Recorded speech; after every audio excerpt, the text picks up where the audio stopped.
Hello, everyone, and thanks for joining us. This is the Rochester Press Box. I'm Bill Pucko, joined as always, Tariq Spence, WDKX. How you doing, man? Pretty good, hanging in there, taking it day by day. Very good. And Pat Duffy in an Amherst jersey. Yeah, the game-worn Kendall McCardle jersey. Former first-round pick who had a little bit of a run in Rochester, and I have no idea what happened to him. So hopefully he's doing well. Hey, Tariq, let's talk about the draft. So it was a little bit different, the whole virtual draft thing. What are your impressions of what we saw last week? I liked it a lot more than I thought I would. And the reason why I think I liked it is because it gave me something to look forward to when NFL does come back. I enjoyed, and this is going to be a little interesting. So when they go to location, whenever we go back, whether it's Vegas or whatever, I'm going to be interested to see if these players actually do the selection process at their home.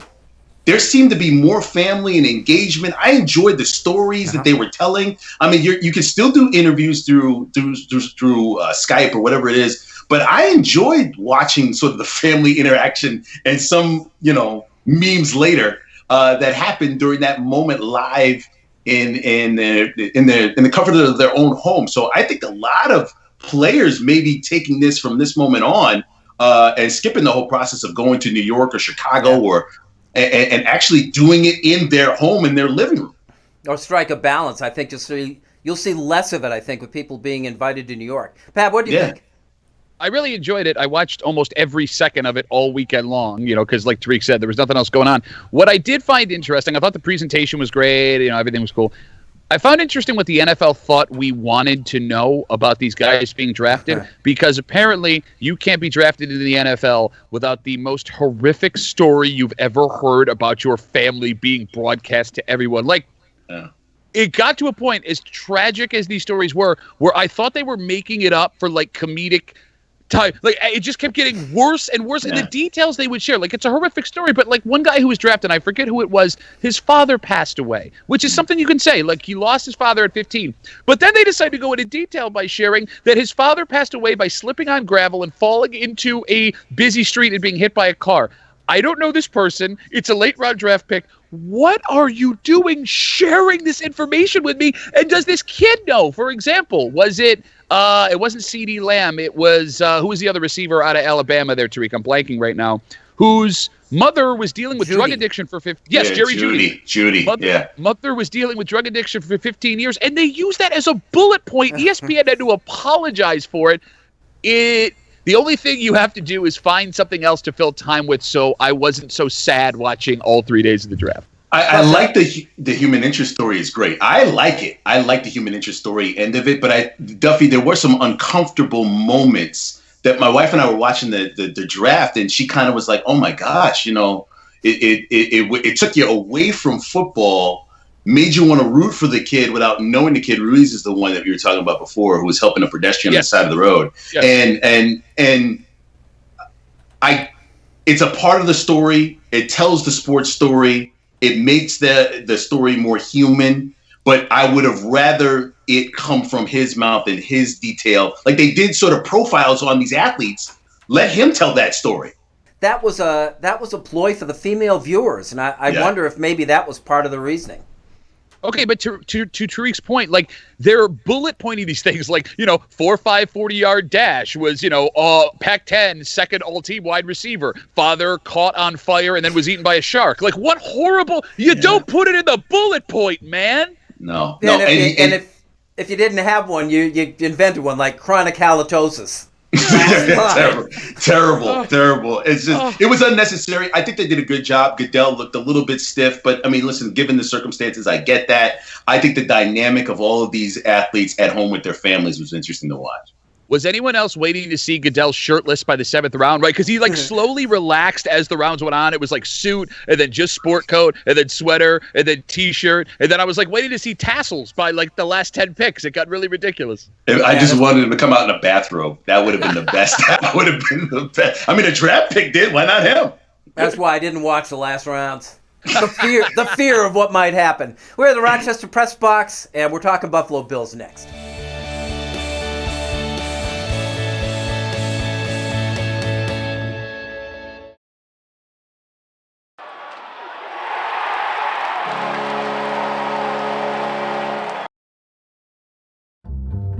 Original Bay Goodman Pizza, located on the corner of North Winton at Browncroft.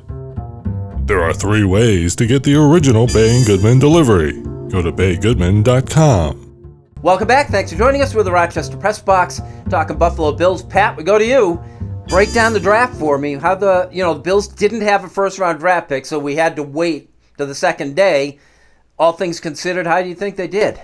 I mean, I like Epinesa, the defensive end out of Iowa. It's funny, man. Like, he had a first-round grade and he falls to the second round. But what nobody's talking about is 70 guys had first-round grades. So everybody in the second round got a guy with a first-round grade. But it's interesting to see where I think McDermott is going with his defense. You had 2 guys last year, the defensive tackle Jordan Phillips, who led the league for defensive linemen in sacks, and then Shaq Lawson, who came on, sacking from the end for the first time in his career. Epinesa isn't that type of player. It doesn't seem like he's a hand in the ground, go get the quarterback guy. He's more of a keep contained guy, which is a smart thing to do the way the league is going with quarterbacks. But it seems, based on that pick, that McDermott and Leslie Frazier and that defense are going to let the linebackers use their athleticism to get to the quarterback and get to the running backs while using the defensive end and defensive linemen to keep folks contained. It's a little bit different than what we've seen before, if that's what we're thinking. And I think if Epinesa is going to be successful, that's the best way you use him.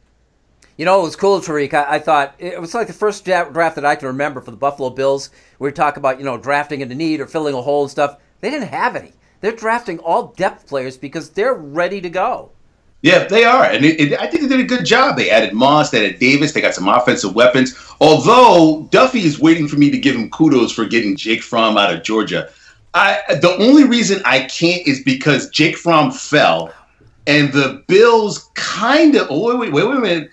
If Jake Fromm is a threat to your starting quarterback, then you got bigger quarterback issues than you thought. So I am not giving you credit for that. And Billy Beane basically said, or I said Brandon Beane basically said that, we had a plan all the way up to pick number 3 and 4. And then we went with the best player available.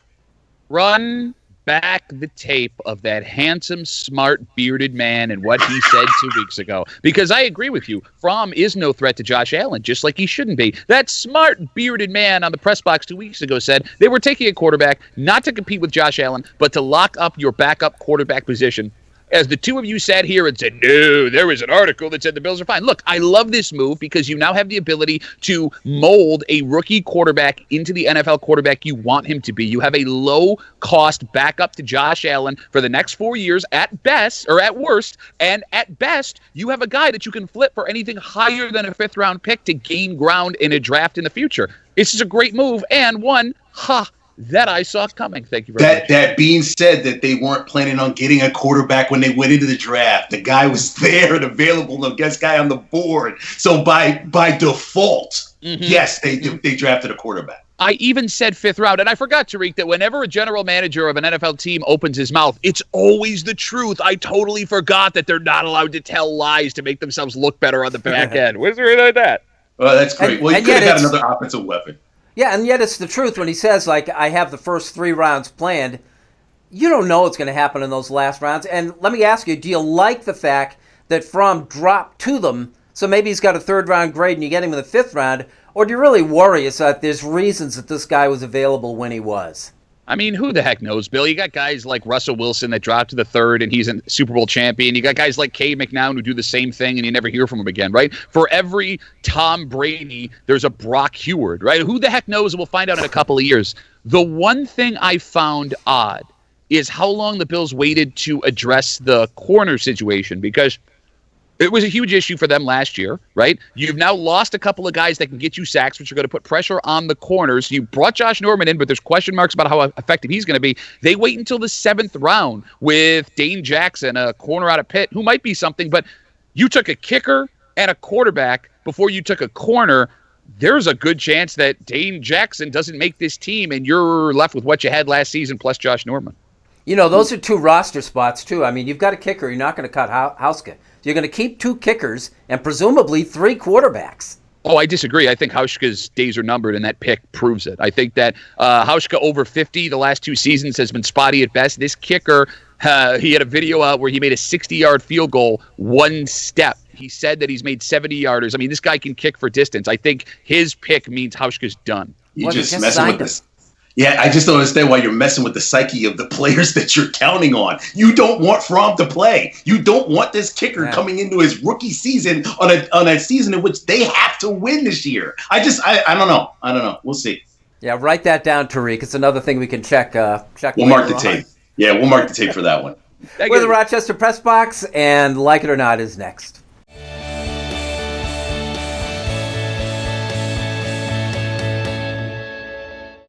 Here's the Press Box trivia question, brought to you by Market View Liquor, where exceptional customer service meets an extensive selection. Jefferson Road at 390.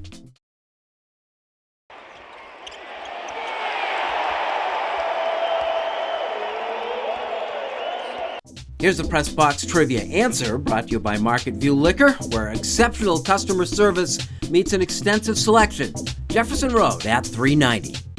Welcome back. Thanks for joining us. We are the Rochester Press Box. Bill Pucko, Tariq Spence, Pat Duffy.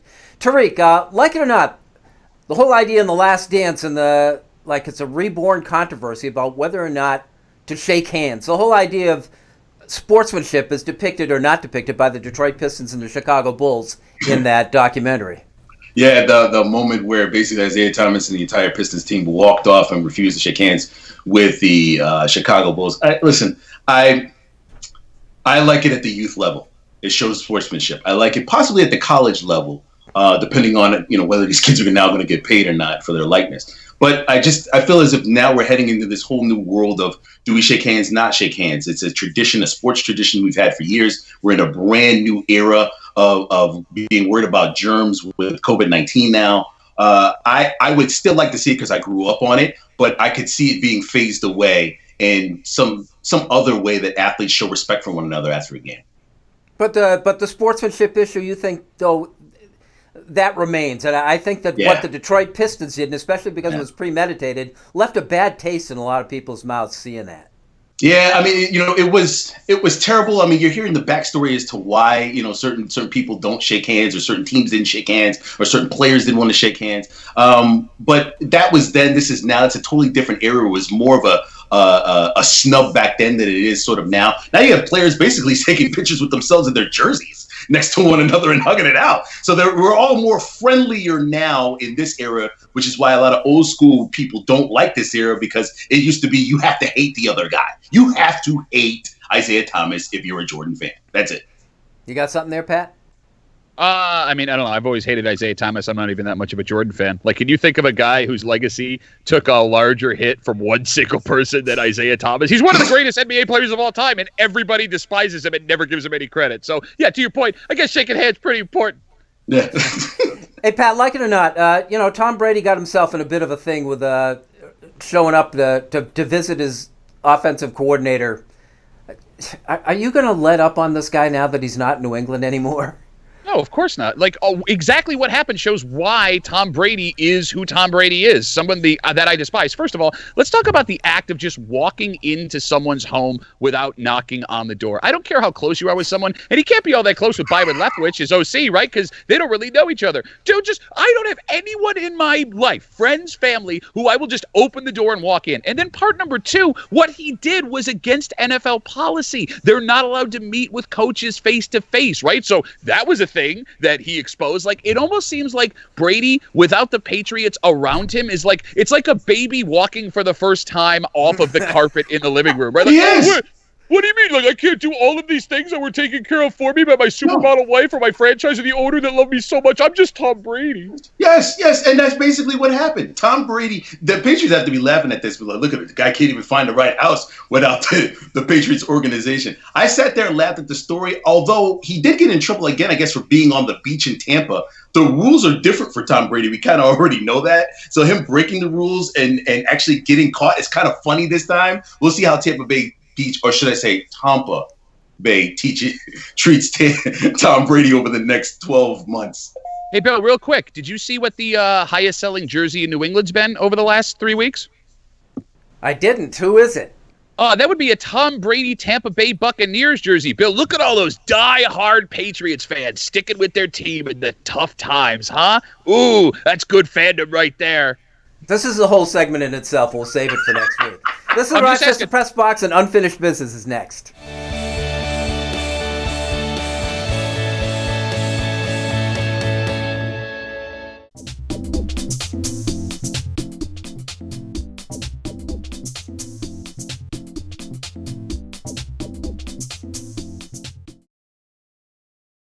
line now to Eichel. He floated one. Score!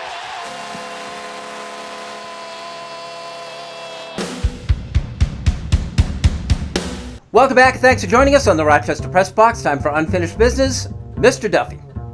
High school sports has existed, God, as long as I've been alive, as long as Bill's been alive, and that's a really, really long time. But we find out earlier this week, because of everything going on with the coronavirus, not only are winter sports in high school completely canceled, the spring championships won't happen as well. And there's something else to be a little bit worried about as we move forward. These school districts, because of the money that the state is spending on everything that's happening, are going to be losing 20 to 30% of their annual budgets, right? They're going to have to cut programs and teachers that'll have legitimate effect on how kids are going to learn. So I wonder, even when we get back to the point where it's safe to have high school sports, can you afford to do them anymore? Can you justify fielding a football team or a lacrosse team or a baseball team and then laying off 10 to 15 teachers that'll have a legitimate effect on these kids' lives? And listen, I agree that high school sports are important and coaches teach life lessons and kids are learning things and it's a springboard for some kids to have careers, right?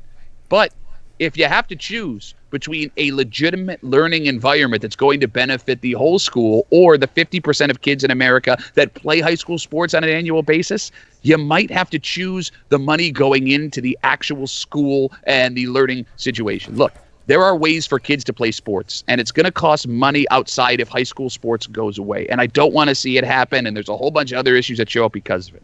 But if it means your kid's education versus them strapping on a jersey, which one really matters the most?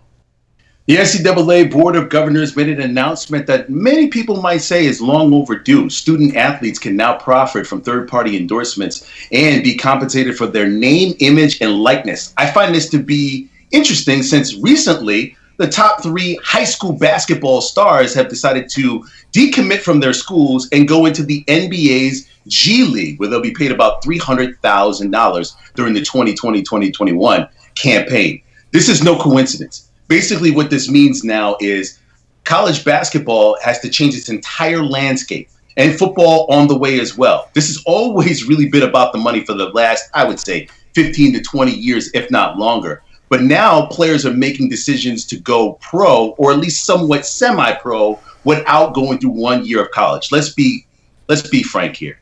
About 15 months of college versus about $300,000 and a chance to be a top pick in the NBA draft. Which one would you choose? Nuke Luce was real. You remember Nuke Luce? He was the star pitcher in the movie Bull Durham starring Kevin Costner. The guy who had a blazing fastball but couldn't control it. His name was Steve Dalkowski. Dalkowski was a career minor leaguer. And check out some of these numbers. In the game that he pitched in his first year in rookie A-ball, single game, mind you, he struck out 24. He walked 18. He hit 4 batters and managed to throw 6 wild pitches, they say consecutively, although I can't quite figure out how that's particularly possible. On the back of his baseball card, 1963, he shares with 3 other players. His career numbers read 700 innings pitched, 1,100 strikeouts, and 1,100 walks. Now, one thing that he doesn't share with Nuke Lelouch is a happy ending. Lelouch, you remember in the movie, winds up with a pretty successful Major League Baseball career. Steve Dalkowski never made the majors.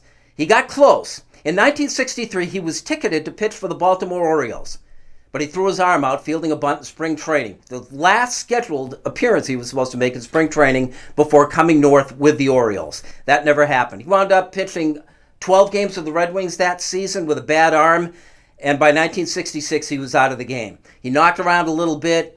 He was a migrant worker. He was a landscaper. But the end of his life didn't go well. He lost a battle to alcoholism and spent the last 26 years of his life in a nursing home. Steve Dalkowski, a baseball legend, an American tragedy. That's our show and Unfinished Business. Thanks for joining us. Tariq Spence, good as always. Thank you, sir. You guys have a safe week. We'll see you next time. All righty, Pat, same? Hey, if you guys need any lottery numbers or something, it seems like I know everything that's going to happen before it's going to. So just give me a shout, okay?